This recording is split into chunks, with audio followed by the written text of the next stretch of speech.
Jelang serangan Iran, warga Israel panik karena diteror dengan pesan misterius.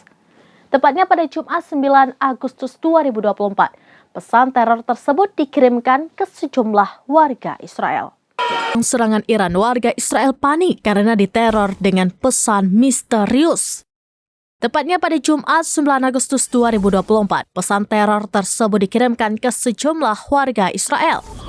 Dalam pesan itu, pelaku menekankan bahwa warga Israel akan segera menemukan. Diketahui sebelumnya, pesan itu muncul di tengah ancaman serangan balasan oleh Iran dan Hizbullah terhadap Israel. Iran marah besar karena Israel membunuh kepala Biro Politik Hamas Ismail Haniyeh di Iran. Adapun Hizbullah geram karena salah satu... Demikian informasi terkini Syedara Lun. Saksikan terus beragam informasi lainnya. Coba like dan share seluruh akun serambinews.com. Download Tribun X sekarang. Menghadirkan lokal menjadi Indonesia.